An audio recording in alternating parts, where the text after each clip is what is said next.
Hello and welcome to Shiny Side Out with Dave and Mackie on WZZR, broadcasting from Australia for Revolution Radio on freedomslips.com, where it's more than just radio. So jump in the chat room if you can. This is show number 361, possibly 362, 260 and 300, 160 and 300 if I'm wrong. And we're going to talk about the missing years of Jesus like we have for the past few weeks. It's on air, online, and on your smart device. They're getting smarter with devices, you know that? And soon enough, they will be smarter than what we are. So grab an app to listen before the app grabs you. It'll happen. That's actually happening. I'll talk about it in a second. Anywhere. You can listen anywhere. You listen at home on a Grace Tablet digital radio. You can listen at the beach. You can listen in space on the International Space Station. You can listen if you're part of the secret space program too. I'm sure you can. They got internet over there, right? The interweb is everywhere. If you missed Trelaris' show, shame on you, shame on me. I did, and I'm sure it was awesome. I did miss it. But I can go to the archives if I wanted to. Yes, can Dave. And for $5.95 a month, that's $5.95 a month. It's a coffee in a muffin, a donut, whatever your poison is. You can access all of the Freedom Slips archives, all of them, and you can check out her shows, our shows, or in fact any of the hosts' shows. And just on that, you know, when you go to the revolution.radio website, revolution.radio, that's so cool. Please go and check out the sponsor links, right? And there's a donate button as well if you want to donate, knock yourself out, but there's also a sponsor link. So just have a look at the sponsors. But these are not corporates. There's going to be no, soft drink commercial or fast food chain trying to upsell you. It's probably going to be stuff that you need anyway. So just have a look. Radio. I'd like to acknowledge the traditional custodians of the land, the dark and young people for Dave, the dark people for myself, and we would like to pay our respects to elders past, present, and future. My esteemed colleague is relaxing, enjoying himself on a cruise, I think in the South Pacific. That's pretty awesome, right? I think that's something else. But yeah, so he is not with me today, but that's okay. You're going to have fun with me. I was going to talk to you about smart devices, right? So the smart device is going to be smarter than us pretty soon, and the app is going to download you. You think it's not going to happen? Ooh, believe you me, that'll happen. That'll happen. Soon enough, you'll have to worry about computer viruses corrupting your external memory core. Yes, that's when we are melding with the machine, right? So that's going to happen. It'll happen. It's all good.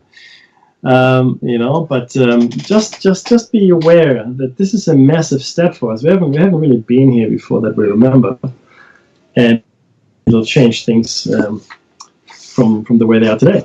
So there was a report that came out, I think, I'm going to lie here, might have been McKinsey's, might have been another consultancy. They said that in Australia between 3 and 5 million people, 3 and 5 million people are going to lose their job in this new industrial revolution, going into automation and AI and deep machine learning, all that wonderful stuff. And now 3 to 5 million might not sound like a lot. If you realize, though, that in Australia we have 26 million people altogether, and our workforce is probably around 10 to 15 million, you realize that's a lot. That's a lot. Okay, so it's the impact is going to be significant. Make no mistake.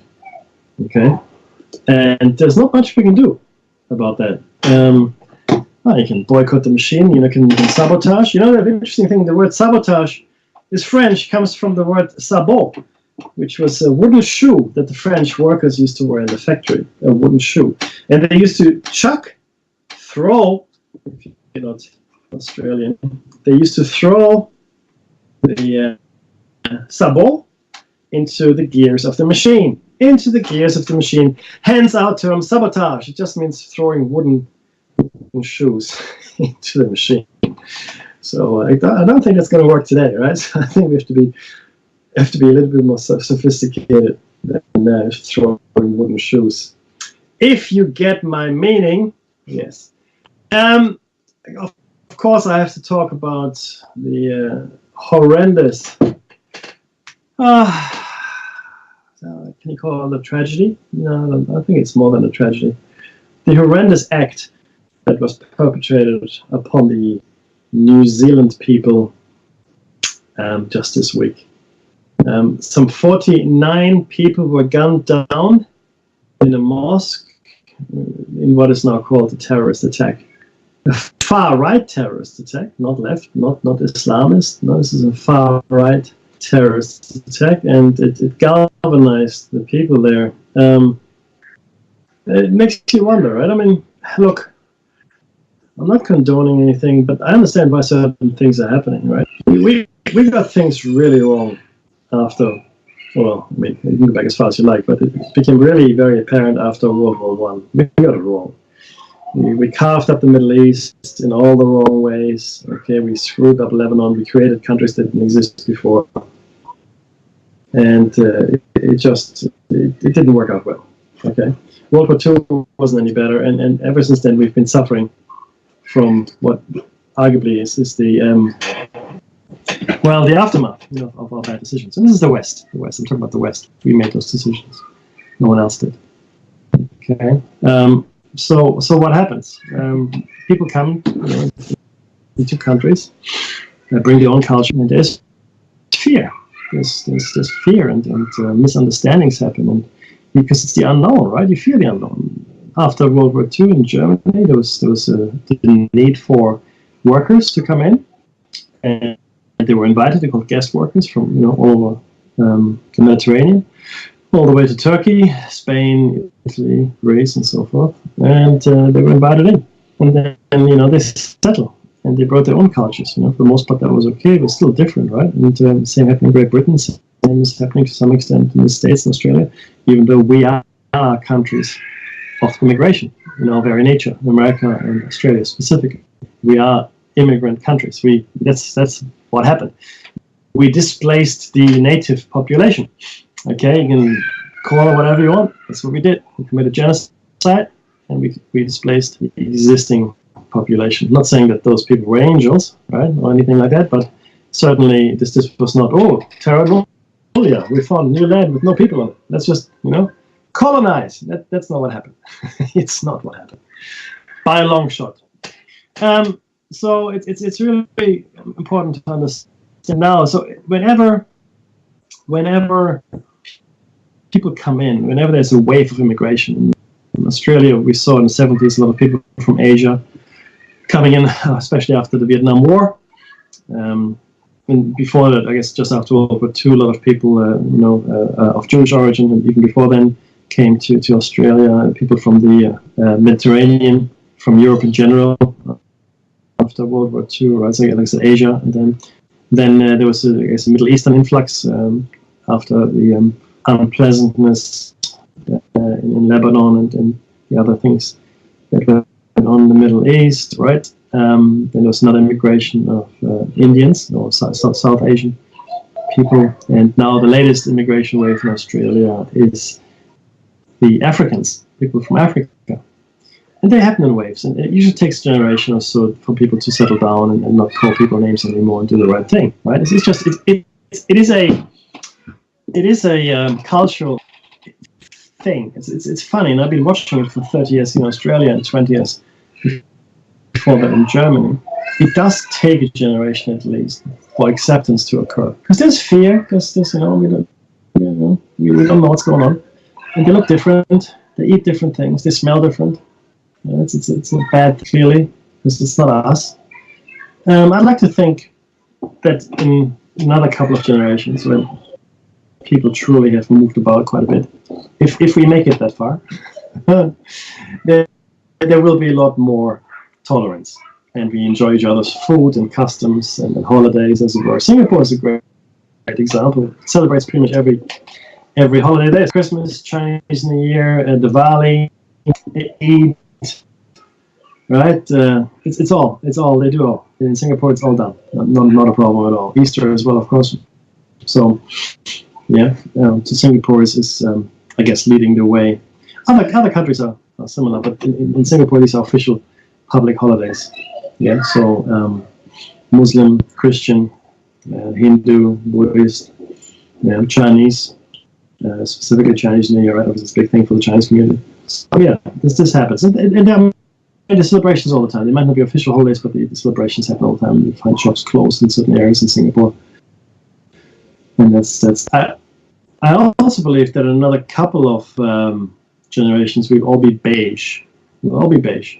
The prevalent skin tone will be beige. It's happening. It's going to happen. Nothing we can do about that.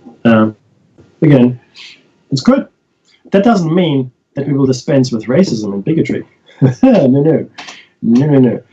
Human nature will not be able to let go of those wonderful pastimes. Right? I am being sarcastic in case your sarcasm meter is off. Because the thing is, if you look at Rwanda, back in the 90s, 500,000 odd people, numbers vary, were killed in the space of, again, 5 to 6 weeks in the most horrific ways. We're talking about guns. I mean, there were guns, some machetes, burnings. It was horrific. It was a scene from hell. Now, they're all Africans, you say. They're all black. Well, they are. That's exactly right. So they're all black. There's black people killing black people. Now, it turns out the Tutsis and the Hutus, one had been elevated by the British to be the ruling class, artificially, and they had all the benefits, or supposedly, and the other tribe thought, oh, this is not fair, let's do something about that. And eventually, it did explode. And the main difference between the Tutsis and the Hutus was height. I can't remember which one was the tall one, which one was the short one, but the tribal lines were drawn by height. Well, if you were an exceptionally tall example of that tribe that was short, or a really short member of the tall tribe, you can't tell them apart. I mean, it's Dalek model as well. That's horrific. Height is what separated people. Yeah, of course, people knew if they would be Hutus and Tutsis as well, but height certainly, if they that played a role. There's a fantastic book or experiment. It's called The Wave, which happened in the States, believe it or not, and it was about they had just studied Nazi Germany in history class in American. The students go, it could never happen here. But that's impossible. It's Germany, and this would never happen here. So the teacher went about and said, okay, fair enough, let's see. So he grouped people together, the students, into two groups. I think from memory it was eye color, blue and green and against brown or something like that. Some crazy thing. And within a few days, weeks, it had turned into a fascist setup. The school was divided into camps, and the students even became violent towards each other. The experiment was of course halted, and there's a lot of soul searching going on. But the point really is that this kind of thing can happen all the time. It can happen all the time. It will not go away. I don't care how homogenous the human race is going to be in the future, how much we look alike. Like I said, we're all going to be beige. We're all going to be 5'5" or 6 foot or whatever it might be, right? I don't think that we are going to dispense with racism, bigotry, or an us versus them mentality, right? Even if our language should miraculously merge into one language, right?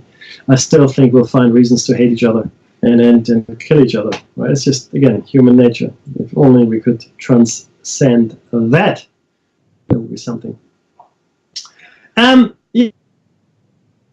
Yeah, but we are about the lost years of Jesus, and it's a fascinating subject. I mean, does it matter where he was or what he did in those 18 years? We don't know, between the age of 12 and 30. Well, yes and no. Yes and no. It also then becomes a question as to what happened after his crucifixion, right? That there has much more dire impacts potentially on very much everything. But okay, so why would it matter if he had tried, I don't know, Asia, Afghanistan, India, Great Britain, or France for that matter, right? Would it matter? Would it matter really if he had traveled there in those missing Yes, well, it mattered. It would have mattered if he had indeed brought back, as they say, Buddhist teachings, for example, right? And if you look at Christianity, or let's call it for now. Let's call them the teachings of Jesus or Isa or Yeshu or Yoshua, whatever his name was, because it wasn't Jesus. Again, Jesus was the Romanized version of his name. And he was of Jewish descent. Okay, he was a Jew, so his name was not Jesus. It was something that sounded like it. So Isa, Ishu, Yoshu, Yeshu, Yoshua, I don't know. So if you look at those teachings, you find they're very much Buddhist in nature. I mean, I'm not saying that two thoughts can't arise of each other in the world, but it's very interesting. If you struck on the right cheek, hold out your left. Love your and on it goes. Very pacifistic, right? Or a very non-aggressive, non-violent credo. Non-materialistic as well. Give Rome what is Rome's, and give God what is God. Referring to taxes. Well, should we pay the Romans taxes? He was asked. Well, he said, whose picture is on the coin? Well, it's the emperor. Right. So it's his. Give Rome what is Rome's, and give the Father what is the Father's. A very wise attitude, right? So he wasn't really into the material thing of things, and he actually said once, it is easier for a camel to pass through the eye of a needle than for a rich man to go or get into the kingdom of heaven. Interesting. All of these things are very, like I said, Eastern spiritual kind of expressions of a philosophy that wasn't really very strong in the Mediterranean at the time. In the Mediterranean, it was eye for an eye and a tooth for a tooth. That was the Old Testament. I mean, it makes for some really horrific reading. The entire peoples were decimated, cities razed. There was blood running in the street. It's quite the horror tale if you take the time to actually read it. Very different to the New Testament, completely. 180, boom, the whole different thing. It's no longer an eye for an eye or a tooth for a tooth, right? It just isn't. And the God that is portrayed in the New Testament is very different from the God that's in the Old Testament. You shall have no other gods but me, for I am a jealous God. And God in the Old Testament definitely played favorites. He looked after the Israelites to the detriment of many other people. So again, very different message. That's just the point I'm trying to make here. So where does it come from? So Jesus, and I keep calling him that because then we all know what I'm talking about. He wanted to reform Judaism. His aim was to reform Judaism. He didn't like what had happened. There was market stalls in the sacred temple. It just wasn't the way it should have been. He thought, right? We lost our way. He lamented, right? And he kept a company of prostitutes and tax collectors. Hated people, the tax collectors, and all the people that needed him. He said, these are the people that need me. They are the ones from grace. They are the ones that need me to help them find their way back to the light. Right? That's pretty amazing these days, even. I mean, who are the people that have fallen from grace in our society? The homeless, right? The disenfranchised. Jesus would be hanging out with those guys. He wouldn't hang out with the industrialists. He wouldn't hang out with the politicians. Yeah? He wouldn't hang out with the heads of church, I can guarantee you that. He'd hang out with the people that are at the bottom of the barrel, at the bottom of living on the bridges, sleeping in the streets. Yeah? The drug addicts. That's who you would hang out with and try to show them the light. Because they are truly lost. They are truly lost. All of us, we are not lost. We're just greedy and selfish. Yeah, that's what we are. Okay. So, but why bring this up in the shiny side out? And what's the point? Well, it's all part of the larger cycle around the hypothesis, really. Right. So we postulated the hypothesis many times now. In fact, come listen to show number 4. It's not that far away, really. And you'll be able to find out what it is. Alternatively, you can listen to show number 100. I suggest to listen to show number 300 and following, because that we have obviously over the years built upon the hypothesis with a number of epiphanies and realizations. Hopefully, you find it entertaining as well as enlightening. Usually on those shows, this is awesome. By the way, she's a unique searcher for the truth, and her experience is unique as well. If you don't know anything about her life story, I urge you to just go and have a look. Just have a look. Just go and see what's happening. It is an astounding tale of perseverance and strive, and it's a whole bunch of stuff that she has experienced and been exposed to that is also sort of slowly trickling into the mainstream, like psychotronics and mind control, artificial mind control as well, artificial telepathy, all not natural, not as So just look at her story. Written a book as well, done documentaries. Just go ahead and do that. But anyway, so she's kind enough to be our guest on occasion, especially when we have a show on the hypothesis, which we usually do on the big anniversaries, such as 100, 200, 300, and the upcoming 400th show. It's still not quite a year away. Oh no, it's not. It's this year. 2019, we'll have 400 shows. We are well and truly into our 8th year of the year. So that means we've completed 7 years on the year, and we're now in the 8th year. And there's just so much stuff to talk about still. It's more the more we research and look at things, the more we learn. There's a couple of things I would never mention on air because of my personal safety. So that'll never make the airwaves in a billion years, unless someone gives me ironclad guarantees that I'm safe. And anyway, I'm not. Not going there. But there are many other topics we can share, right? Because they're part of the public domain, they're well worth thinking about. And it really is about thinking. It's encouraging everybody to think. You have to think and understand what's going on. Don't just accept things. Don't just be fed by mass media, spoon by spoon. It's no good. It's no good. It really is. You got to figure it out for yourselves. Okay? If you can. If you can. I know it's hard, but if you're listening to this hour, then you probably are the right person to figure it out for yourselves. But to come back to why we're talking about Jesus and the hypothesis, so the early Christians had a very different belief set to what we have today. There was even reincarnation as part of the belief system back then, believe it or not.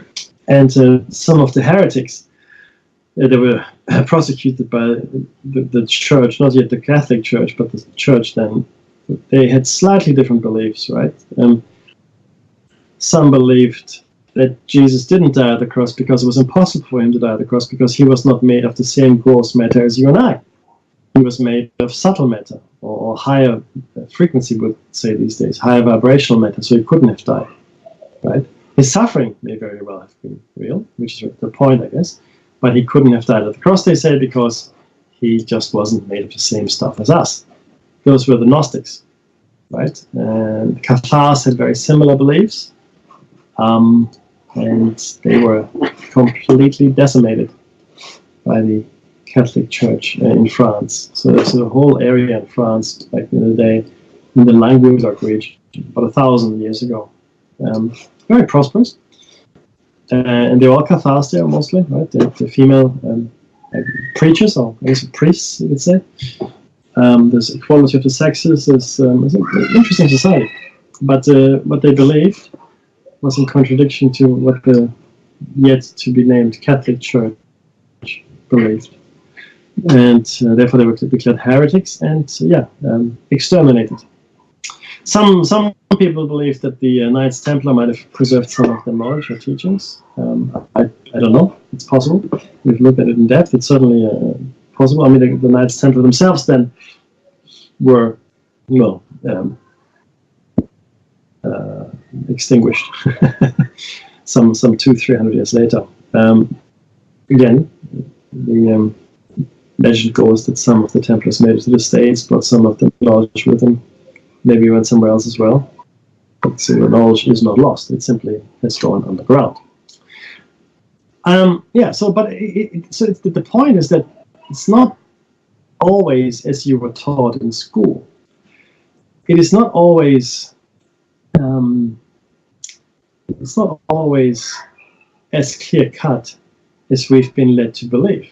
It just isn't, and we truly have to make up our own minds about things. So forget your book learning for a second, right? But understand the implications of all the things that we've been told. The Christian faith, and they're not alone in that, but they're the biggest, and the biggest in that sense that it is a world-spanning religion. It has to be said that for the most part, people that believed what the priest said had no idea what they were believing, because the Bible was in Latin. There was no translation into modern language, German, English, or French for that matter, for a long, long time. Martin Luther in the 16th century was the first to translate the Latin Bible into a modern language, or then a modern language, which was German. And then the King James Bible followed very soon, then others translated. But we still look at the Luther Bible and the King James Bible as the primary Bibles that were translated in their respective languages, German and English. I read both. I'm lucky enough to read both English and German, and there are slight differences, subtle differences in the translations. It's very interesting. In fact, that's the whole point of the Bible. There are a whole bunch of differences from the original Greek or even Aramaic text, potentially in the Old Testament, but the original Greek. So the New Testament was originally written in Greek because that's where Christianity first found a footing in the Greek colonies in Asia Minor, which is now Turkey, as well as some of the islands, the Greek islands, and from there it just spread. So Christianity did not take hold in the Middle East, in what was then Palestine, I guess. But it rather was taken into Europe, pretty much, into Europe. And it prospered there and became the state religion, in fact, of the Roman Empire. And then split into the East and West Roman Empire, and we have the Orthodox Church as well, then in Byzantium, Constantinople, and the West Roman Church in Rome. So history is interesting. But for the longest time, the people had no idea what the Bible said. They just had to believe whatever the priest told them, or the bishop, or the cardinal, or the pope for that matter. No idea. None. Zero. Kept in complete and utter darkness. Right? Now, that the Roman Empire collapse didn't help, but certainly people blindly believed. And I believe, still, the church would love it if people just blindly believed. It's the same in Islam. There are blind believers that have never opened the Quran, just listened to whatever, the mufti or the imam tells them, and then they off they go and do the thing that they have to do. But they also don't have an understanding of what it is they believe. Very few people in this world understand the essence, the spirit, and the meaning of what they believe. And I find that terrifying. Yeah. Nobody bothers anymore to learn what this is about. Anything for that matter. We just sit in our lazy boys, armchairs, I don't know, whatever, reclining couches, watch TV, eat the food, or the near food, because we haven't eaten food in a long time, right? We all have near food experiences. Look at the label. Go to your supermarket and see what they put into your food, right? See what the main ingredient is in most of these things. If it's not fructose corn syrup, right, I'll be astounded. Right? It's cheap to make, right? Palm oil and corn syrup. Those are the two things that they pump into our soaps, foods, into anything, because there's so much of it and it's so cheap. It's what it is. So I urge you to eat local, eat seasonal, support your local farming community if you have it. That'd be great. Because then you eat the food that you're meant to eat. Right? Try to stay away from too much processed food, too much canned food. I mean, I've cooked lots of canned food for a rainy day. And of course, you have to use it, you know. You have to restock it, but that shouldn't be your primary source of nourishment. Just try to eat a healthy diet, because that's the most important thing. It keeps your mind clear. So they poison us with food. They poison us with food. They make us docile with food, sugar, fats, right? And then physically, you know, we of course suffer as well. Obesity is a problem, simply because there's so much food available for the Western world. Food in abundance. Our bodies were not designed to eat this much food. Our bodies were designed to live through scarcity. That's why we put on fat. If you have a highly efficient metabolism, that means you put on fat. It doesn't mean you're skinny. A skinny person that has food. A skinny person that eats a lot but stays skinny has a highly inefficient metabolism. Okay, but perfectly suited for this world, where you know, putting on fat and, you know, to store fat for bad times or the winters is no longer a requirement. We're having feast day meals like lasagna. Yeah, we probably have lasagna, you know, once, twice a week, maybe once a month, whatever it might be, but quite often, I should think. Or food like that, you know, a turkey or a roast. Those were feast day foods. They were eaten on special occasions, sometimes foods. Yeah, let's be very clear. The rich foods, they were reserved for Christmas and Easter and whatever the other religious holidays are, right? Eid, you know, the end of fasting for the Muslims. Okay, that's when there was a feast. Not every day. Not every day. You shouldn't eat. You shouldn't have a feast every day. There's scientific evidence that shows fasting, right? Not eating for 2, 3, 4, 5 days, even longer, is really, really good for you. I did it. I didn't eat for a month, and then I only ate a cucumber for the next month. Cucumber a day. Yeah, I did. I lost 30-something kilos. I still feel much better. I put on some weight again. Yes, I did. But nowhere near as much as I had before. And I feel a lot better than I felt before. I couldn't taste things anymore. I drank a lot of, you know, diet soft drinks, a lot of them. And it got to the point where I couldn't taste anything anymore. Everything was sort of fizzy, and I got dizzy spells. My head felt like it was ballooning above my body. It's a very, very strange thing. But yeah, so I did this detox. It was a detox, for want of a better word. And 1 month, no food, just a herbal drink and water and black tea. Then the next month, like I said, a cucumber a day, maybe an egg a day, depending. And again, still the herbal teas if you want to, and the black tea. And it works. If your mind clears up, you become so much clearer. It's astounding. You have a lot more energy as well. So the point is that they are trying to poison us with food. Then they're trying to make us stupid through the schooling system. I had many conversations around this. We mentioned this before as well. But it's all designed not to actually teach us anything. It is designed to teach us what we need in order to function in society. That's what it's teaching us today, the school system, right? And I urge you, if you have children in the school system, to be involved in that, right? Become part of the parent-teacher association, or whatever it's called in your neck of the woods. Become involved, but also understand what your children learn, and maybe engage them at home. Maybe teach them more things. Maybe teach them things that you would like them to know. That's a good idea, right? Teach them things that you think are important to know.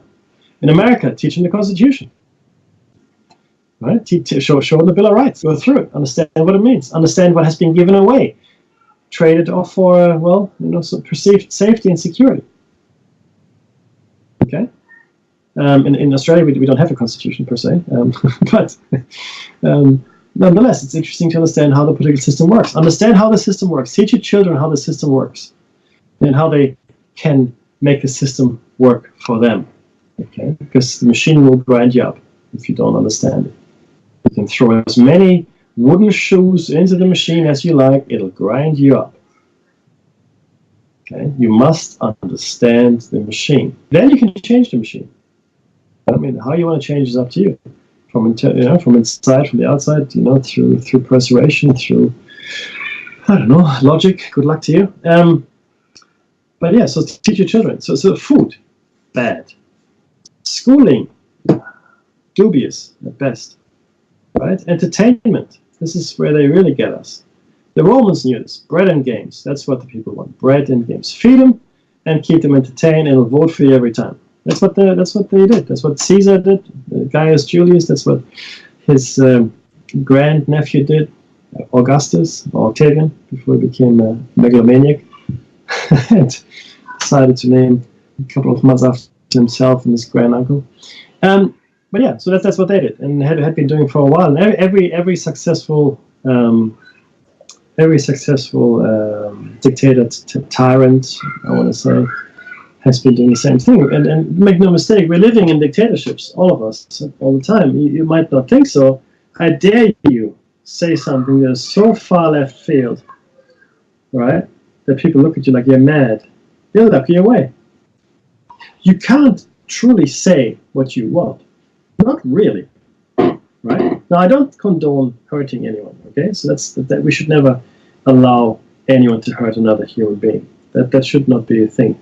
But other than that, you can say whatever you want. You should be able to say whatever you like. Doesn't matter. Irrelevant.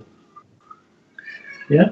If people listen to you, well, then, see, this is where it all falls down, because we should all be adults. We should all be grown-ups. But we're not. We're children. We're children. Even when we live to 100 years and die, we're still children.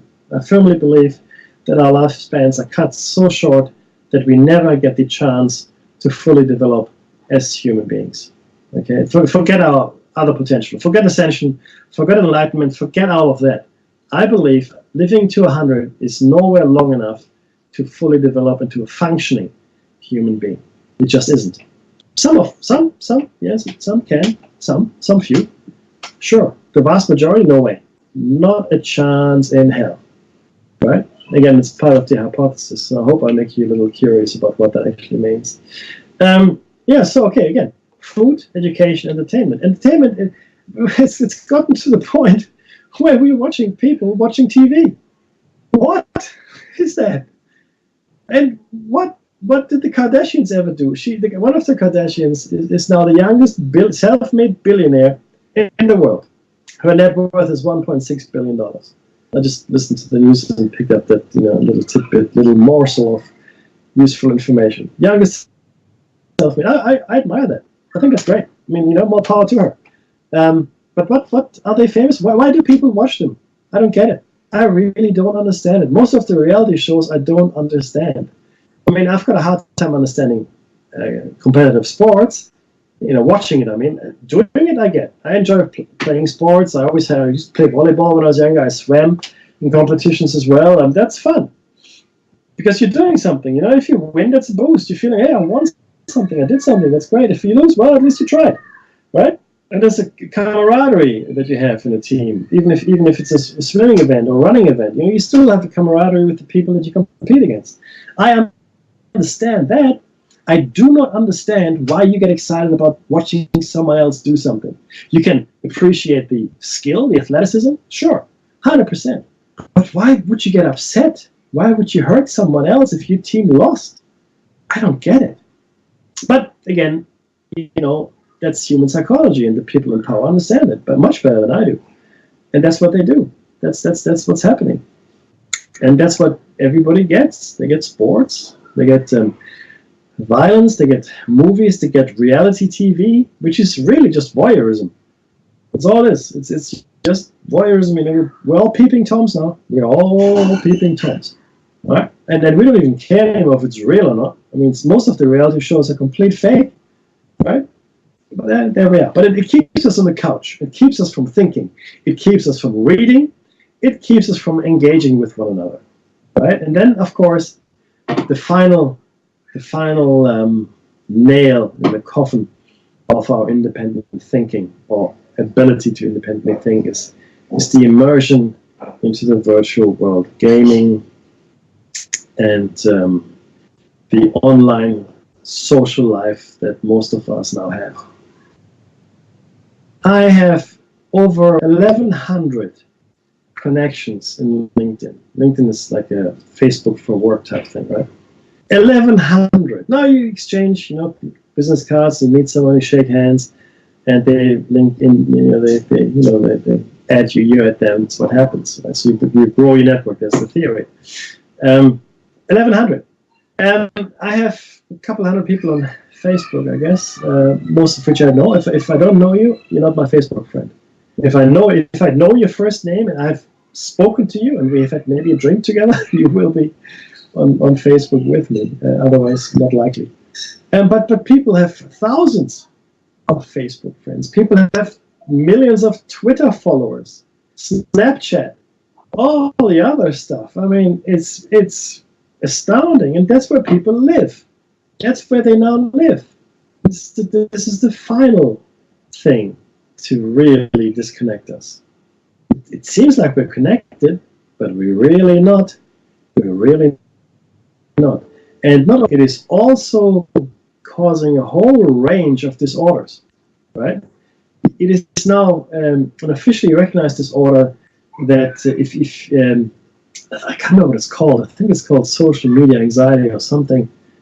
Essentially, if you post something on social media, whatever your specific platform might be, and you do not get immediate likes or comments or even dislikes, right? You go into a spiral of depression because you don't seem, well, to you, it seems like you don't matter enough for anyone even looking at your stuff and liking your stuff, right? And bullying too. You can't get away from bullying anymore. My kids in school, I was bullied, and I'm sure I did my fair share of bullying. That's human nature again, right? But you could walk home, and then that's it. You're safe. You're home with your family. Hopefully, you're safe. I can only hope that you were safe with your family. I hope you were. But be that as it may, you have. 1 second, please. But you were safe. Now you're not safe. You're not safe. Sorry, I had a cough.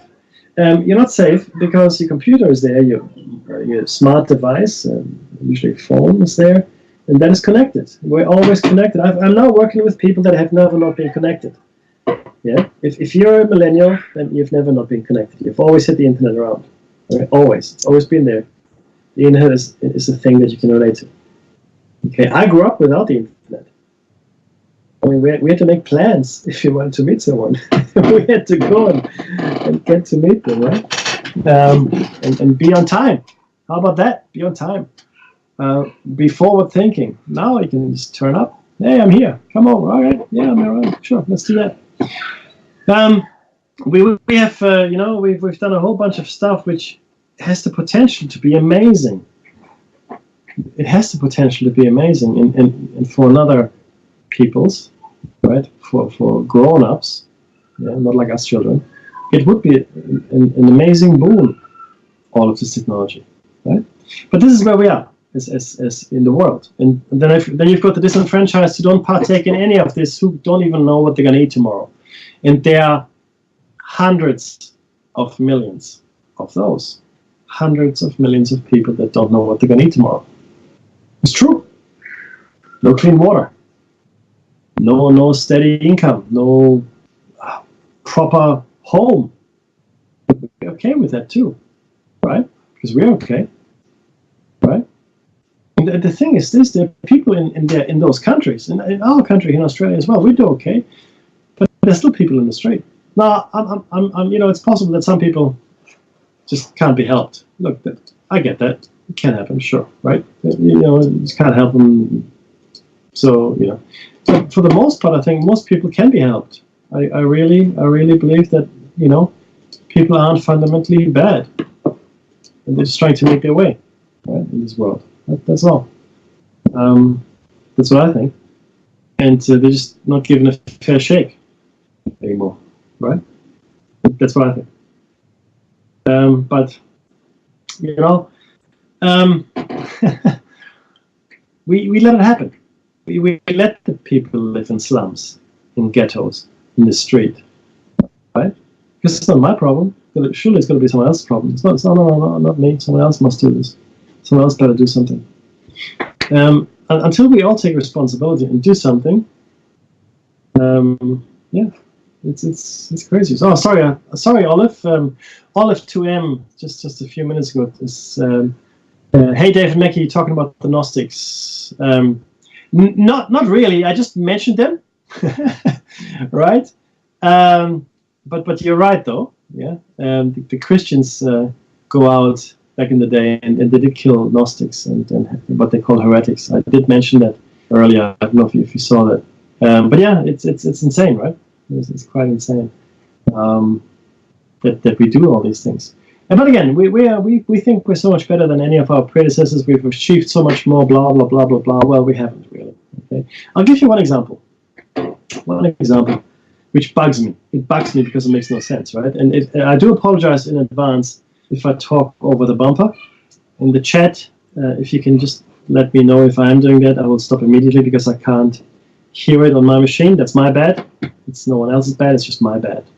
But if I am, I do apologize. So there are two. But there's a building or a site in the Bekaa Valley in Lebanon. The Bekaa Valley in Lebanon. Beautiful place, right? Well, I've never been, but I've seen pictures. It looks fun. It's beautiful, lush, fertile, really nice place. In that Bekaa Valley in Lebanon is a place called the Temple of Jupiter. The Temple of or the Temple of Zeus, if these were Greeks, but the Romans built it, so it's the Temple of Jupiter. It's a big temple, right? Massive, and no one disputes that the Romans built the Temple of Jupiter. Nobody. I wouldn't dream of disputing that. What I dispute is that they built a platform on which the temple was built. The platform, which is massive, right, several stories high, has in it 3 1,000-ton stone blocks. 3 1,000-ton stone blocks, which were lifted clearly into place to be where they are.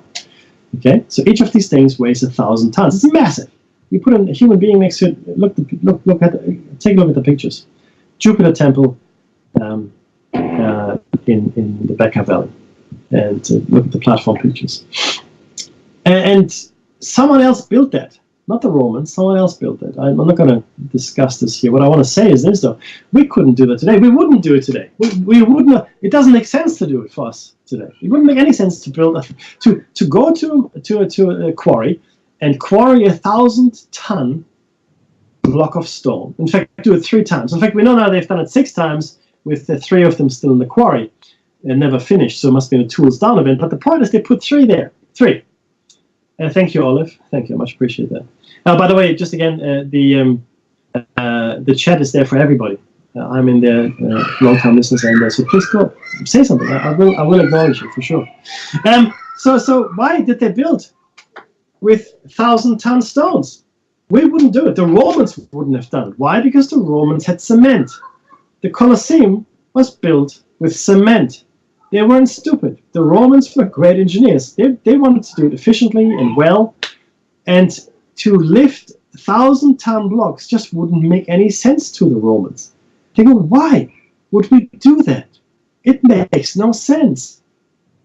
Because why, right? But clearly somebody did that. Now, there are various reasons as to why someone might have done it. But first of all, whoever did that, long time ago, might have said, oh, well, that's just what we do. It's no big thing. That's how we build. It's just what we have the capability to do it, so we don't think about it.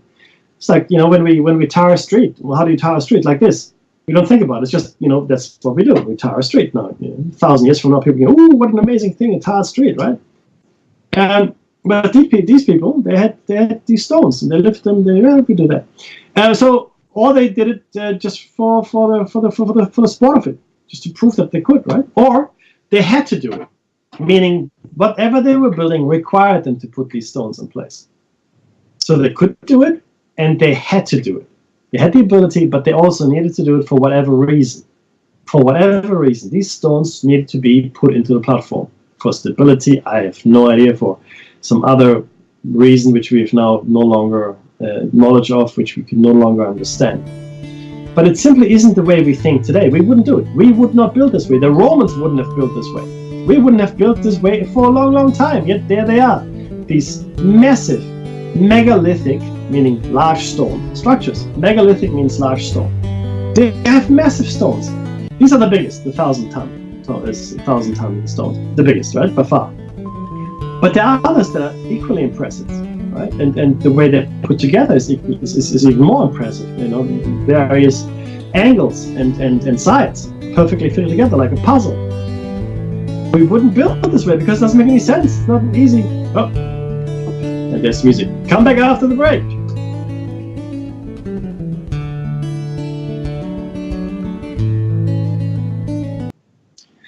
Hello and welcome back to Shiny Sada with Dave and Mickey. We're going to talk about the missing years of Jesus Christ. Dave is enjoying a cruise. This is Listener Funded Radio, so please do go ahead and donate if you can. It's very important to keep the station running, and Nighthawk and team are doing a great job, and it's not easy. It's not easy. It is Listener Funded Radio, okay? No corporate sponsorship here, and if you like what you hear, please give if you can. Or subscribe, even better. If you subscribe for $4.95 a month, you get access to all of the archives, as I mentioned at the beginning of the show, as we mention every show. Also, click through to the sponsor links. See if there's some products you like. If you're listening to the station, chances are you will like the products that are being advertised. Very much likely. Okay, because I do. And I'm just like you. I'm just like you. So, the question then is, why are we talking about Jesus? And I said earlier, it's important to understand everything. You need to have all the information in order to make an informed choice in your life about everything. And this is a critical area of our lives that we are completely disregarding. Completely. And it's spirituality. We're not just flesh robots, but we leave spirituality to someone else. You know, I'm a Catholic, or I'm a Muslim, or I'm a Jew, or I'm a whatever I am, and off I go and do whatever I do. Okay? And that's not right. You need to understand when. Okay? You need to understand what is happening in the world to make informed decisions. If you if you identify yourself with a belief system, then that will color you in a certain way, and it'll also color the way people see you and think of you. The worst example, as I mentioned at the top of the show, was when we went to what we saw in New Zealand the other day. This, just a couple of days ago, 49 people gunned down for being Muslims in a mosque by someone who was not a Muslim. In fact, completely opposed to Muslims in his country, or what he perceived to be his country, or and that's what happens. So understand what it is you say you are. Understand what it is you believe. And if you still believe it, more power to you. I envy people that have strong belief systems. They have strong faith. I really do. Informed, though. You have to be informed. Because nobody knows anything. We don't know what happens when we die. We don't know. We don't know. There seems to be some evidence for some things. There's some stories we hear, some compelling things that have to do with reincarnation. We've done a show cycle on that. There's some really compelling stories. People have dedicated their lives to researching this over 30 years, and then getting thousands of cases. You can't just dismiss it out of hand. Something is going on. Don't know what it is. There's some indications. There's some inklings. Yeah. So that's why we're talking about it. Because we must have all the information. And I'm not saying that the information we present to you here is the truth, but it's something to think about. Okay, it's another way of looking at things, and we've given you different versions here. The next bit is really very, to me, it's very interesting. It was written by Mark Mason, and Mark Mason himself is actually a Christian, what you call a progressive Christian author, you might call it. Okay, and he doesn't think that whether or not Jesus died on the cross matters much. It's a minor point. Okay, what he says is that he stresses that it is the suffering upon the cross that is significant, and this would have taken place even if Jesus Christ survived. It was not the dying, but the suffering for our sins. And this is Mark Mason. So the next bit here I'm going to share with you is from Mark Mason himself.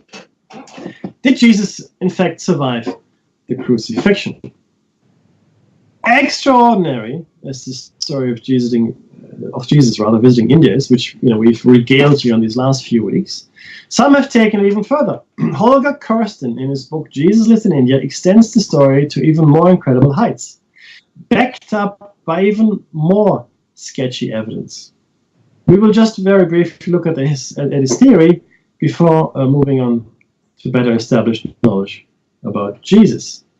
Kirsten uses evidence from the Shroud of Turin, which in itself has much great problems when it comes to establishing authenticity. Okay, the Shroud of Turin. You might have what the Shroud of Turin is. It's meant to.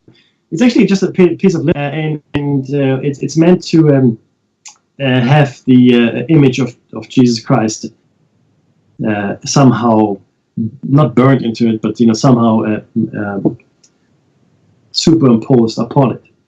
Okay, somehow the face and so forth of Jesus and his body as well made an impression upon this shroud. This whether or not it's true or not, if it is truly Jesus, we don't know. I mean, there's certain image there. We just don't know if in fact this is Jesus' image.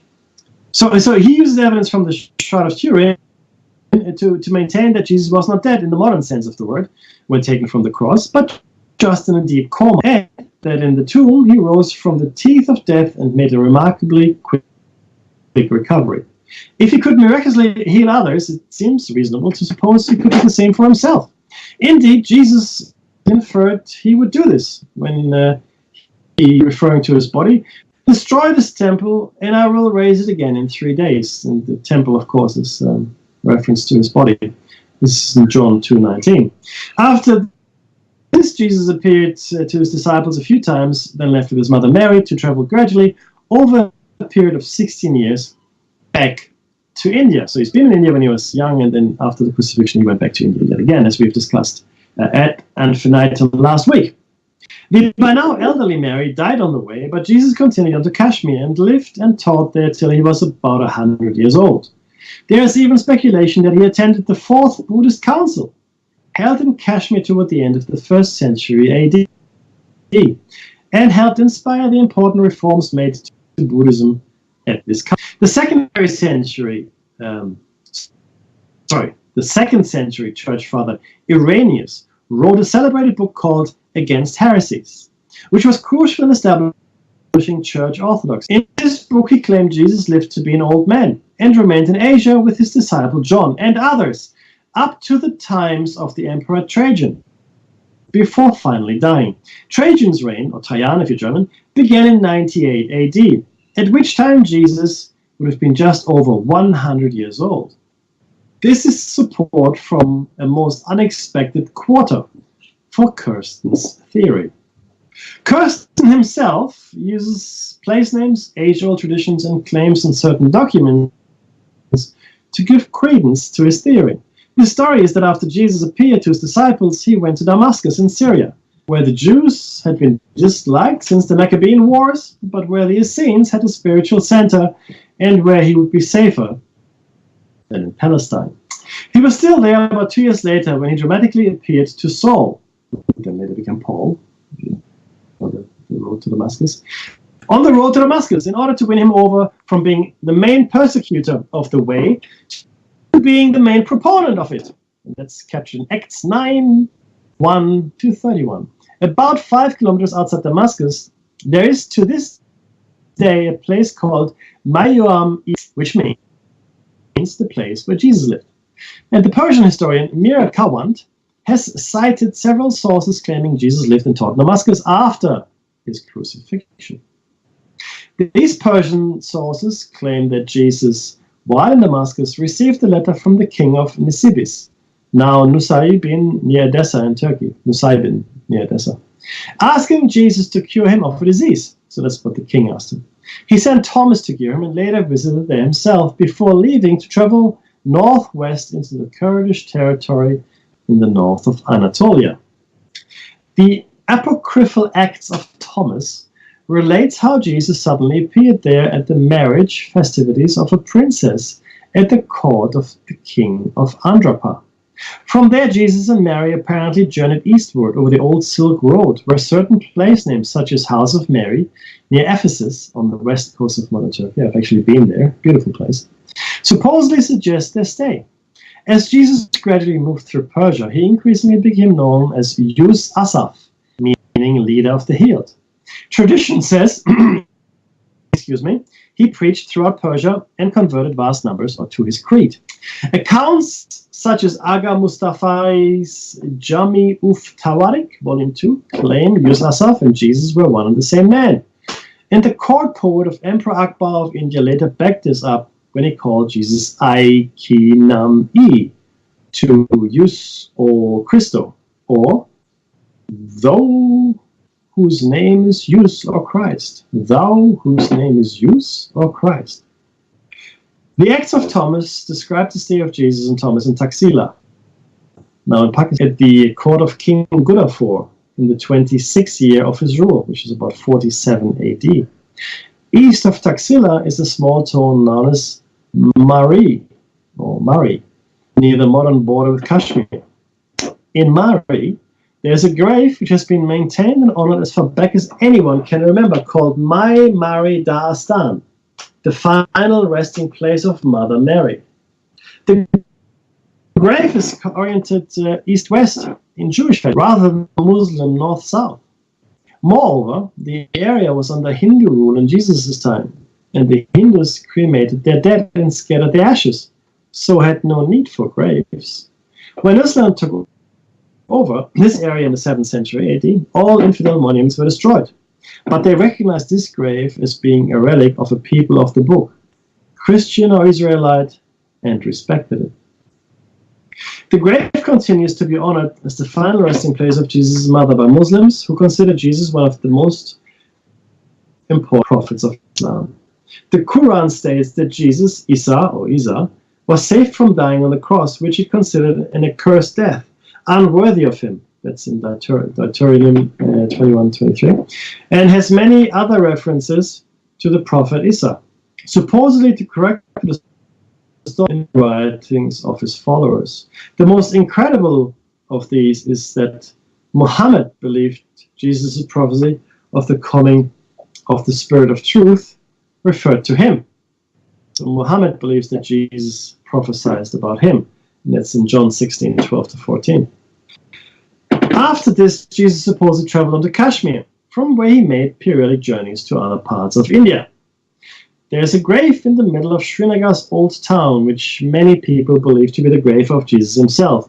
The building later erected around the gravestone is called Rosabal, meaning tomb of a prophet. Above the passage to the actual burial chamber is an inscription explaining that Yus Asaph entered the valley of Kashmir many centuries before, and that his life was dedicated to the search for the truth. Within the inner burial chamber, there are two long gravestones, the larger for Yus Asaph, the smaller for an Islamic saint of the 15th century. Both gravestones point north-south, in keeping with Muslim custom, but they are in fact only covers. The actual graves are in a crypt under the floor of the building. There's a tiny opening through which one can look into the true burial chamber below and see that the sarcophagus containing the earthly remains of Yus Asaph points east-west, in keeping with Jewish. This clearly indicates Yus Asaph was neither an Islamic saint nor in fact a Hindu. The Indian Mughal Emperor Akbar in the 16th century planned to unite India, then split into religious factions, with a single religion that would contain the quintessence of all the various faiths as its one truth. So he tried to use religion to unite India. That's admirable. Akbar evidently selected at least one saying of Jesus to inscribe on the wall of his victory gate to the central mosque of the city he built for himself. For in 1900, this saying, unknown in the West, and supposedly derived from Jesus' stay in India, was found on a piece of wall amid the ruins of Fatehpur Sikri, the city he built 25 kilometers from Agra. And this is the quote. Said Jesus, on whom be peace, the world is a bridge, pass over it, but build no house there. He who hopeth for an hour hope for eternity. The world is but an hour. Spent it in devotion, the rest is worth nothing. That's the inscription, the quote, ascribed to Jesus by Akbar, the Mughal emperor. Since Akbar had in common with Jesus a vision of one religion uniting the best from all religions, perhaps, if he had known about it, he would have also had Jesus' statement of this vision inscribed where the public could read it. And this is another quote. I have other sheep that are not of this fold. I must bring them also. They too will hear my voice, and there shall be one flock and one shepherd. John 10:16.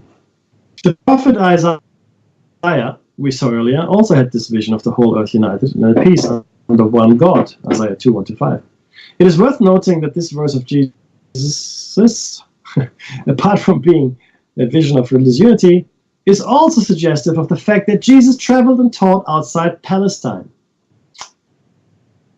What are Christians to make of the supposed return of Jesus to India after the crucifixion? Despite the evidence for it being thin, perhaps we could at least ask this question. What if the inevitable further research into the theory does authenticate it? What if the remains of Yusuf and Srinagar are exhumed and are well enough preserved to show evidence of crucifixion? Later versions of the Nicene Creed say Jesus descended into hell for 3 days, which would be a good description of such an ordeal of recovery from terrible wounds while lying in a grave. In either case, the Bible makes it clear that Jesus ended up very much alive in his original body, and that his body was not subject to decay during the ordeal. Acts 2:31. What is possible is that he was what he would now call clinically dead for a while, and that, like many patients in modern hospitals, he was restored to life. So he was clinically dead, but he was restored to life. That's what we're saying. That's a possibility. Right? That's all. We do not, however, any longer think of clinically dead as really being dead. Only when the brain has decayed so much as to lose its ability to function do we pronounce a person dead. Now, it's going to make a quick interjection here.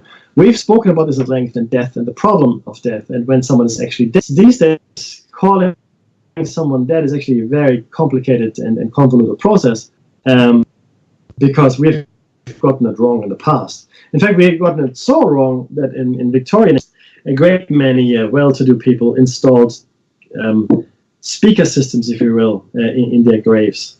It's like in a ship. You blow into it, and then it's like a string, two crayons in a string. That's pretty much what that was. Except it was like on a playground. You have these things. You talk into it, and you can hear on the other side. So just in case that if they did wake up, that they could be rescued from the grave. And today we still get things wrong, significant.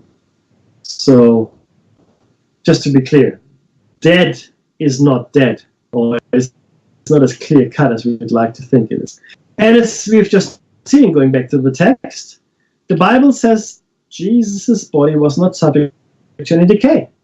It is also worth noting that Jesus said there would be no miraculous sign to demonstrate his authority, except the sign of the prophet Jonah. And this is a quote again from the Bible. For as Jonah was 3 days and 3 nights in the belly of a huge fish, so the Son of Man will be 3 days and 3 nights in the heart of the earth. Matthew 12:40. And Jonah did not die inside the fish before he emerged. Jesus may have visited India, and he may even have returned there after his crucifixion.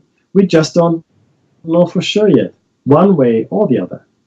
The fact that there's room for speculation about this and that it can't be ruled out shows just how little we actually know about Jesus and the importance of keeping an open mind about him and his teachings.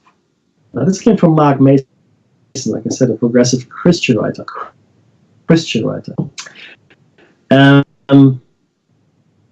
Olive, I've got some interesting. Oh, here we go. Olive 2M is sharing something with us in chat room. Some say, she says, Mary Magdalene went to France with a small child who many believe was Jesus' son, and the kings and queens are the bloodline of Mary and Jesus. So, yes, well, this is pretty much Dan Brown's novel, right?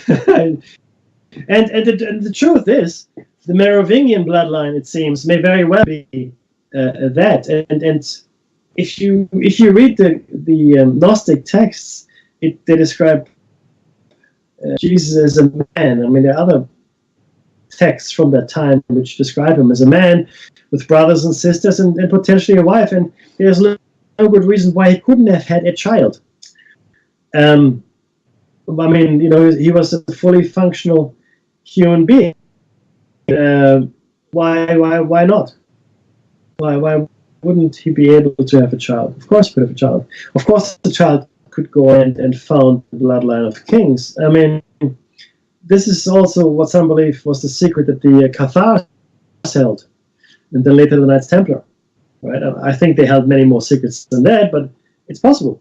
Absolutely, it's possible. And Mary Magdalene was a lot closer to Jesus, like than some of us would believe. In fact, some believe that she was the prime disciple, the prime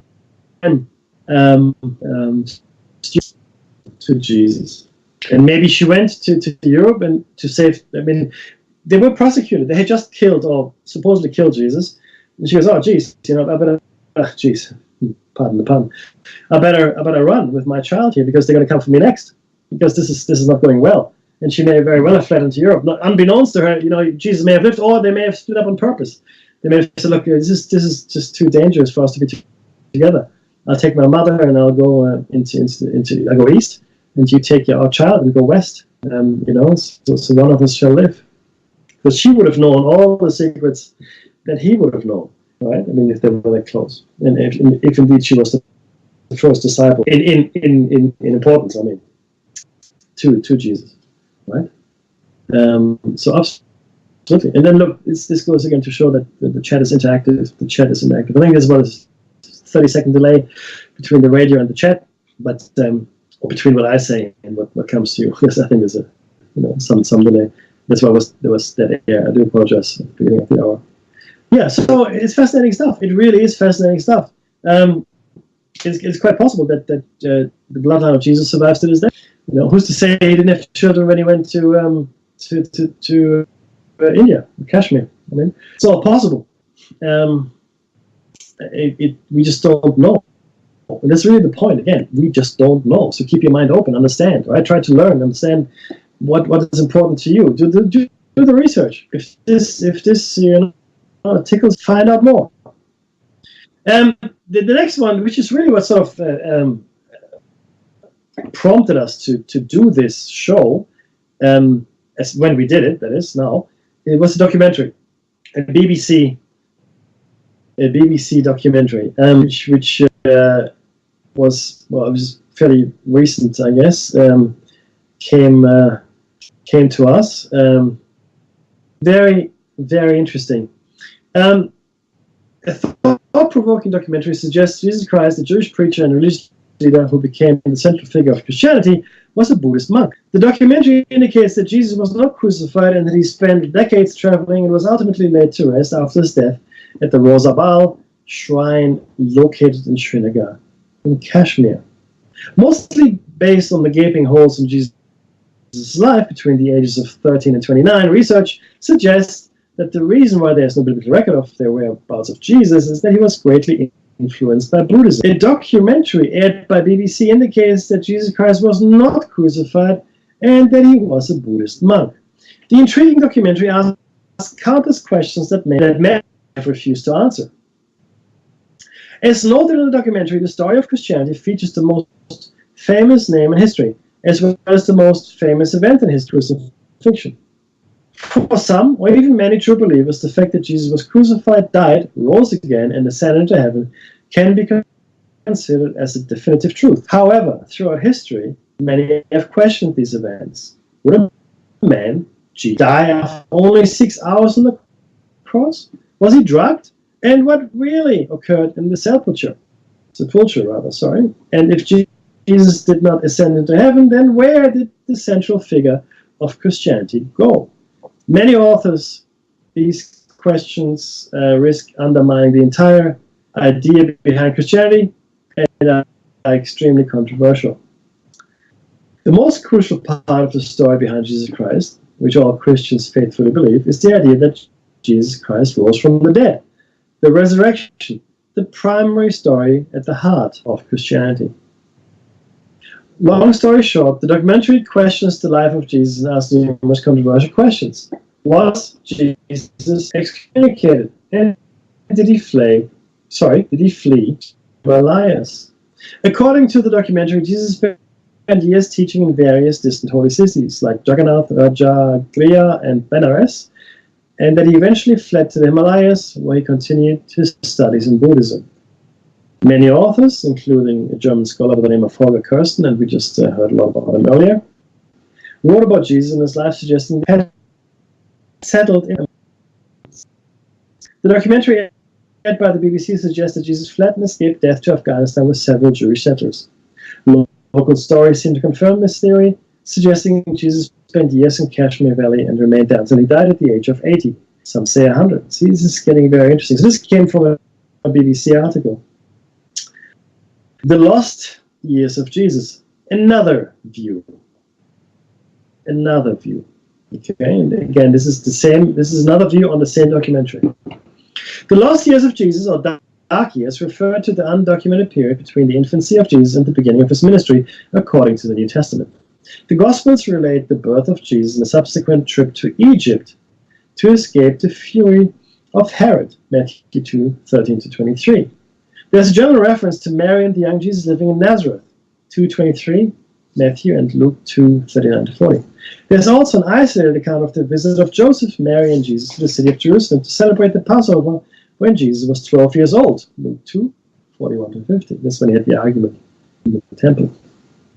However, after this, there's a gap in history that covers 18 years in the life of Christ, from 12 to 30, not 29 as the other person asserted.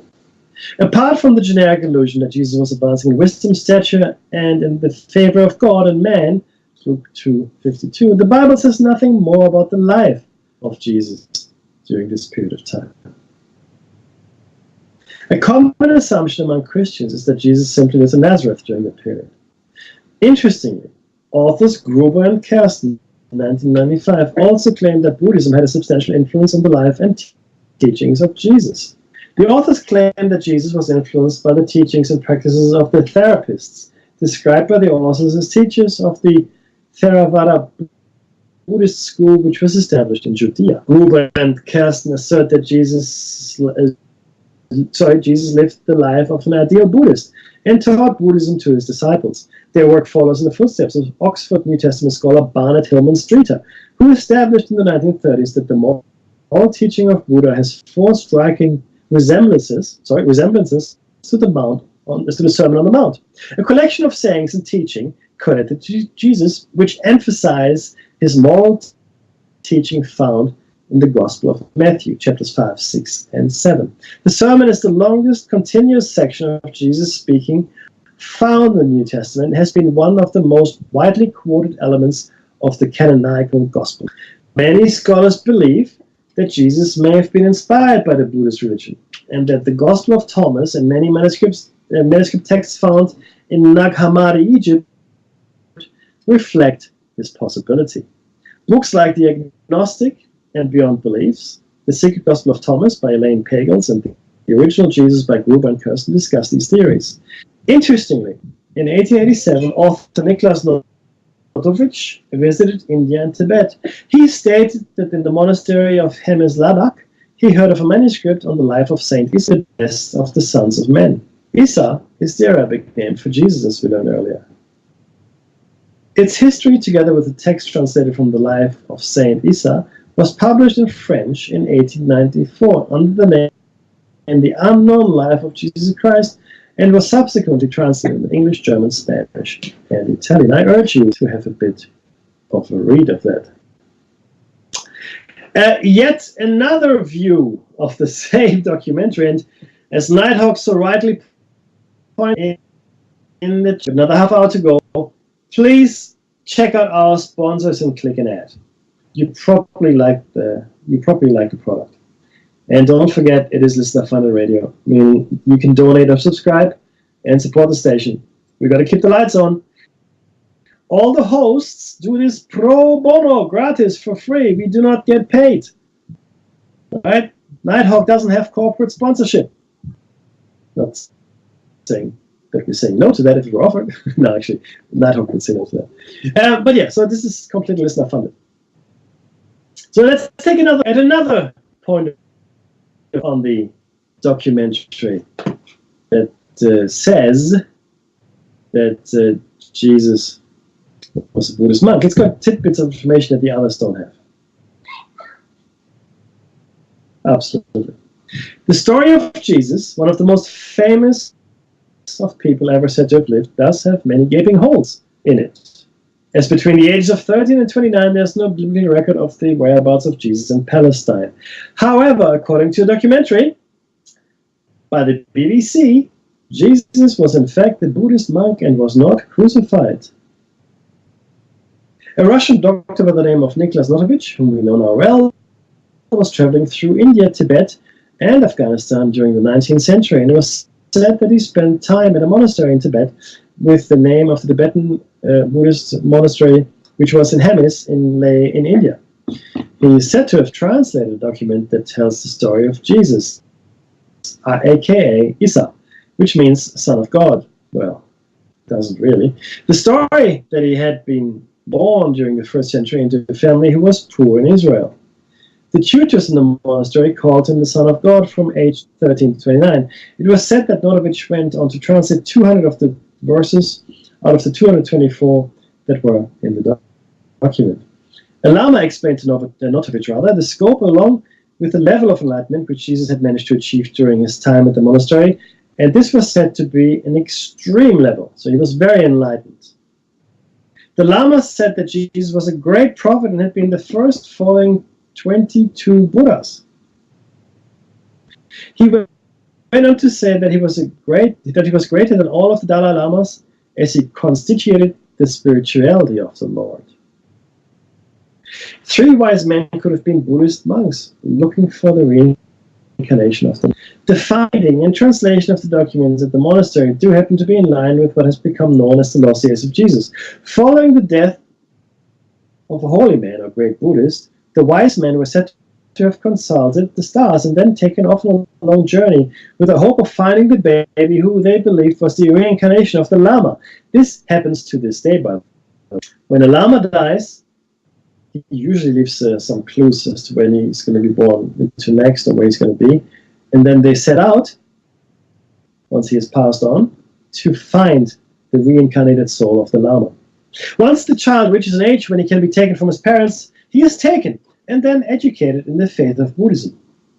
Many experts are in agreement that this was the foundation of the origin of the story about the 3 wise men who visit the stable in Bethlehem on the night Jesus was born. There's the belief that Jesus went to India with the wise men when he was 13 and brought up as a Buddhist. Now, this is interesting because I hadn't really thought of it myself, not this way, but it would make sense. Why else would 3 wise men from the East come to see the newborn child? If not to see whether the Lama had been reincarnated. Fascinating stuff. One of the senior Lama members of the monastery told the news agency that Jesus visited India to study Buddhism, and he took inspiration from the wisdom and laws of Buddha. The verses have been documented by many people since, including Niklas Röhrig, who had in 1952 recorded the accounts of the time Jesus spent at the monastery. It was also said that Jesus had spent some of the time teaching in many holy cities, including Jagannath, Rajagriha, and Benares, as we said earlier. This led to Brahmins excommunicating him, and Jesus then had to flee and went to the Himalayas to continue the study of Buddhism. Now, Brahmins are the priest caste in Hinduism. So maybe not much like the Pharisees in Palestine or Jerusalem, the Brahmins didn't like him talking either. The BBC made a documentary entitled Jesus Was a Buddhist Monk, and it looks at the theory that Jesus was not crucified. And when he was in his 30s, he went back to the place he loved. And the rest we know. This next one was written by Samael Aun Weir, and it talks about Jesus in Egypt. I added this here because this is really very interesting. So bear with me. This is a little esoteric. This was written in 1956, by the way. Inside the pyramid in the land of Egypt, Jesus was initiated as a student into the mysteries. A vestal dressed in a white robe gave him the first papyri to study.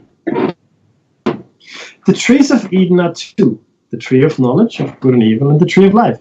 The tree of knowledge of good and evil is sex. The tree of life is the being. Every authentic cultural doctrine has to carefully study these two trees, because to study one tree while ignoring the other gives only an incomplete and useless knowledge. Of what use is it to study the being if we do not know sex? Of what use is it to study sex if we do not know the being? Both trees are from Eden, and they even share the roots. These trees are the two great basal pillars of the White Lodge: wisdom and love. Wisdom is the tree of knowledge of good and evil, and love is the tree of life. The doctrine of these two trees was deeply studied in Egypt. The fatal shadow of the tree of life is the eye. The fatal shadow of the tree of knowledge is fornication. People mistake the shadows for reality. Whosoever terminates the process of the eye attains the self-realization of the being within himself. Whosoever terminates with fornication is transformed into a Christ. Jesus was submitted to remarkable purifications within the temple. A master instructed him daily. On a certain day, when ascending a staircase, he was tempted by a woman. Yet Jesus overcame temptation. Thus, he was victoriously approved. The master was tested many times. The fight against his eye was remarkable. The Bodhisattva had fallen in previous reincarnations. This is why Jesus had to lift up his 5 fallen serpents. The 6th and the 7th serpents belong to the master, Atman Buddhi. The master never falls. The Bodhisattva is the one who falls. The Bodhisattva is the will soul, the human soul. The human soul is dressed with the 4 bodies of sin, which are the physical, ethereal, astral, and mental bodies. Jesus had the serpent of each of these 4 bodies of sin fallen. Thus, Jesus had to lift them up. The fifth serpent that belongs to the human soul was also fallen. So Jesus had to lift up the serpent. Jesus had reincarnated thousands of times on earth, and he had fallen. So the Son of God was full of glory, yet the Son of Man was fallen, but he raised himself up again. The Son of God is the inner Christ, which enlightens every man that comes into it. Jesus studied in the College of Initiates. During those times, a tenebrous personage of the shadows waged war against the initiates of Egypt. Nevertheless, those remained firm. An instructor taught Jesus the great mysteries of sex. Within the pyramid, there was a royal nuptial chamber, and within that chamber, Jesus practiced sexual magic with his wife. His priestess wife was a white woman with blonde hair and beautiful soul. She was very high initiate of the temple. Jesus Christ encompasses a man joined to God, and as a man, he was complete since he had a wife. So there's some ritual magic which I won't share with you. It goes too far, goes too far, goes too far. And God shines upon the perfect couple. There's nothing more beautiful than a woman. The delights of love convert us into gods. When the woman knows how to love, she is transformed into a goddess. When the man knows how to adore, he is transformed into a god. However, carnal passion stains the aura with a dirty, bloody color. Yet when we dominate passion, such a color is transmuted into an incarnadine, rosy color. It is better to love than to theorize. It is much better to adore, love, and kiss than to read complicated theories. However, kill your Satan. Good to set every theory is gray. Only the tree of the golden fruits of life is green. Now, this was an excerpt from Gnostic teachings, books by Samael Aun Weir, The Major Mysteries. So the Gnostics believed that Jesus was taught there in Egypt, and so the spiritual life of our forebears is a much richer tapestry than we probably have believed. up to this point, that is. Very interesting text. I hope you're hearing it. There's more to it, which will be in the show notes, but I think it probably will go too far for our purposes here. Jesus' secret revelations, a copy of forbidden teachings found in Egypt. This is an article by Brendan Spector, December 4, 2017. And part of the show notes here have a page from the Coptic translation of the first Apocalypse of James from the Coptic Museum in Cairo, in Egypt. It's actually a little image here, which make part of the show notes. The oldest known copy of a text claiming to be Jesus' teaching to his brother James has been discovered in an ancient Egyptian trash dump. Scattered among piles of 5th century papyri, ancient tax receipts, and bills of sale for wagons and donkeys. The manuscript is a rare Greek language edition of an apocryphal New Testament story called the First Apocalypse of James that until now was thought to only be preserved in the Coptic language, an indigenous Egyptian language evolved from hieroglyphics, according to statements. The text was likely written in the 5th or 6th century, said Brent Landau, a religious studies lecturer at the University of Texas in Austin, who presented the findings along with Jeffrey Smith, a religious studies scholar at UT Austin, at the Society of Biblical Literature annual meeting in Boston in November. It's 2017, I think. Yeah, November 2017. The findings have not yet been subject to peer review, and I haven't been able to find if they have so far. The find belongs to a collection of more than 200,000 papyrus documents housed at Oxford University in England, first excavated from a rubbish heap in the Egyptian town of Oxyrhynchus in the late 19th century. Smith and Landau pieced together the document from 6 different papyrus fragments in the collection earlier this summer. The two had been studying the Oxyrhynchus findings for more than 2 years. A rare find. The manuscript is significant for a few reasons, Landau said. For one, he said, it's written in Greek. Greek was the earliest language that the original Christian writings were composed in, because it was sort of the universal language of the Roman Empire. Landau told Life Science in an interview. It's extremely rare to find those kinds of apocryphal texts in Greek. It was definitely the original language. As we discussed earlier, it was really the Greeks that were the first Christians. All the letters that Paul wrote, Ephesus, Ephesians, and so on, they're all Greek cities. Ephesus and so forth. They were Greek cities. And that means, while this is not the first copy of the first Apocalypse of James ever found, it is likely the oldest. The only other known version of the text was discovered in the Nag Hammadi Library, a collection of 13 Coptic Gnostic books excavated in Egypt in 1945. Buried in jars underground, the Nag Hammadi books were likely hidden for safekeeping sometime after AD 367 or 367, when Athanasius, the Bishop of Alexandria, defined the canon of 27 books known today as the New Testament.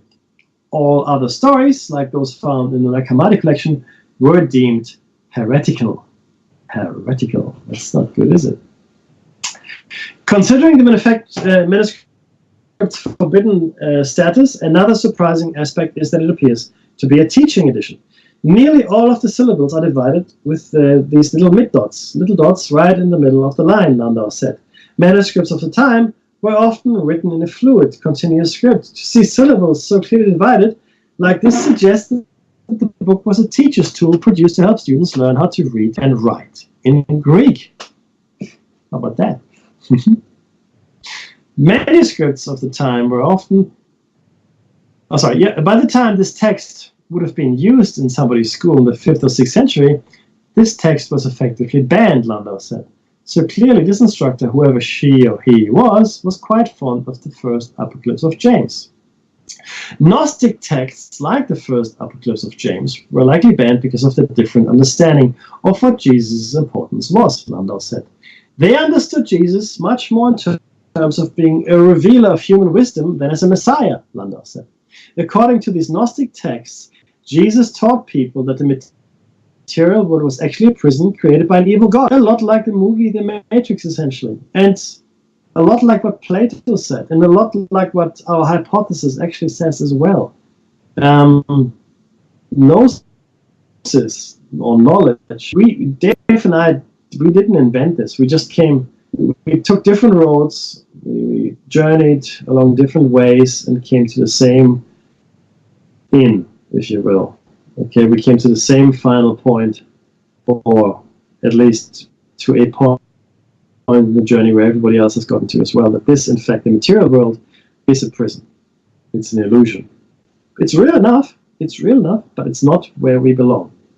In the first, going back to the text, Apocalypse of James, Jesus described this prison to his brother. He reveals that the world is guarded by demonic figures called archons, who are blocking the path between the material world and the afterlife. What James needs to get by them when he dies are passwords, sort of like cheat codes in a video game, Landau said. You can see how this is pretty countercultural, Landau continues. Landau and Smith are currently working to publish their findings in an upcoming series of the Oxyrhynchus Papyrus, an ongoing catalogue of the Oxyrhynchus discovery first published 120 years ago. Now we enter the Twilight Zone to some extent. I think I can share some of this with you. Shape-shifting Jesus described in ancient Egyptian text. March 12, 2013 by Owen Jarvis. A newly deciphered Egyptian text dating back almost 1200 years tells part of the crucifixion story of Jesus with apocryphal plot twists, some of which have never been seen before. Written in the Coptic language, the ancient text tells of Pontius Pilate, the judge who authorized Jesus' crucifixion, having dinner with Jesus before his crucifixion and offering to sacrifice his own son in the place of Jesus. It also explains why Judas used a kiss specifically to betray Jesus, because Jesus had the ability to change shape, according to the text. And it puts the day of the rest of Jesus on Tuesday evening rather than something that contravenes the Easter timeline. The discovery of the text doesn't mean these events happened, but rather that some people living at the time appear to have believed in them, said Roelof van den Broek of Utrecht University in the Netherlands, who published translation in the book Pseudo-Cyril of Jerusalem on the life and the passion of Christ, published by Brill in 2013. Copies of the text are found in two manuscripts, one in the Morgan Library and Museum in New York City, and the other at the Museum of the University of Pennsylvania. Most of the translation comes from the New York text, because the relevant text in the Pennsylvania manuscript is mostly illegible. While apocryphal stories about Pilate are known from ancient times, Van den Broek wrote in an email to Life Science that he has never seen this one before, with Pilate offering to sacrifice his own son in the place of Jesus. Without further ado, Pilate prepared the table, and he ate with Jesus on the 5th day of the week. And Jesus blessed Pilate and his whole house, reads part of the text in translation. Pilate later tells Jesus, "Well then, behold, the night has come.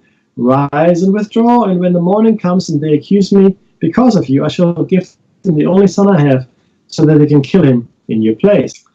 In the text, Jesus comforts him, saying, "Oh, you have been deemed worthy of a great grace, because you have shown a good disposition to me."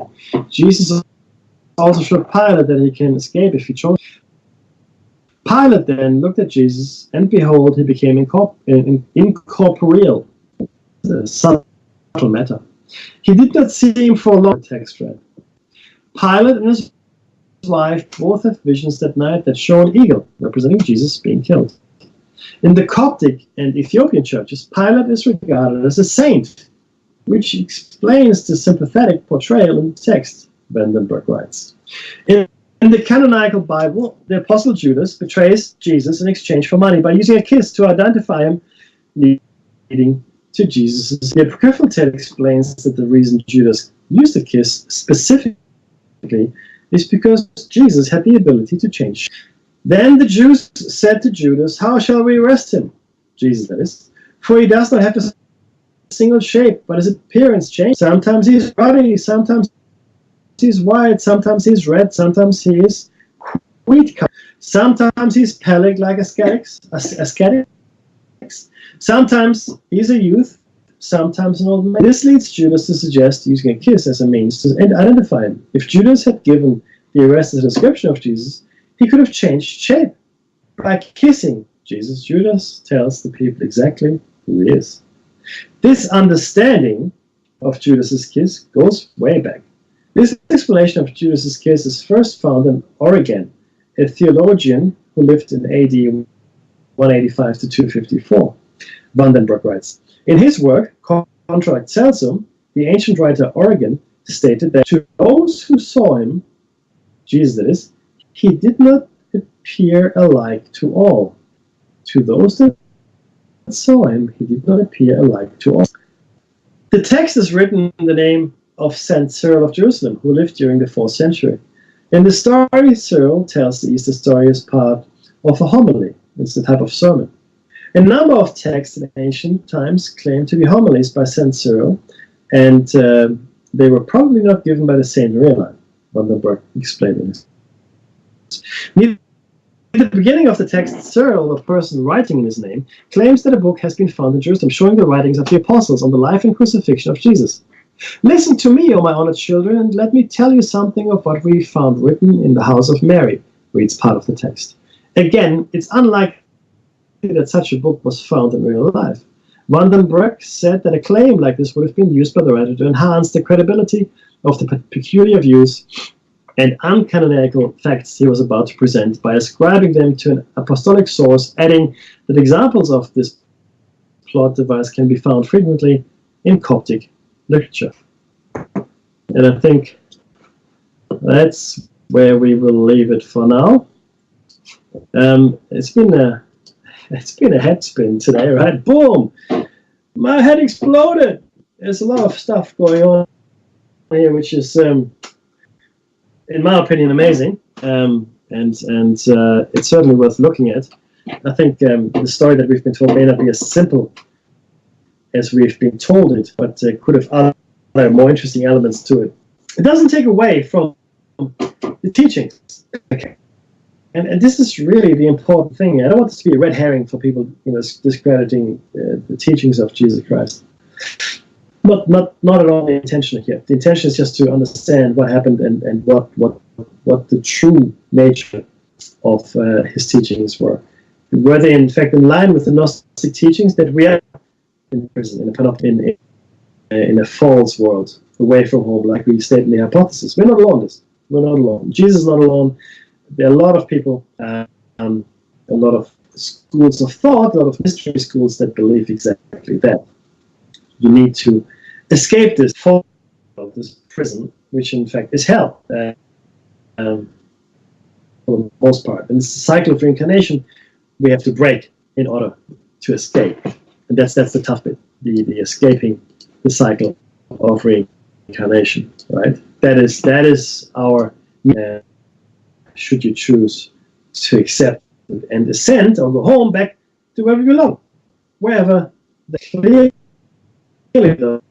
we are kept well below our abilities here, and it certainly is a worry that we just blindly accept things as they reveal themselves to us without questioning it. People tell us things, we believe it. Oh, an expert said this, I believe it.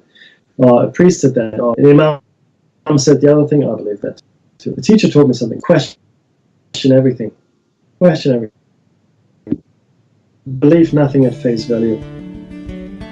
Okay, especially if people try to make you do things that go against your brain. Be awake enough to say no. Look, donate if you can. This is Listener Finder Radio. Hope you enjoyed the show. Hope you took something away from us.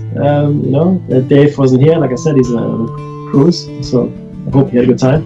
But I do hope that you took something away here, and we're coming very close to the music. If I'm already talking over the music, I do apologize. But should be any moment that the station breaks in. Again, donate if you can. This is Listener Funded Radio. So it is important that the station stays in business. Okay, it's important that we have. And there's the music. I'll speak to you all later. Bye bye.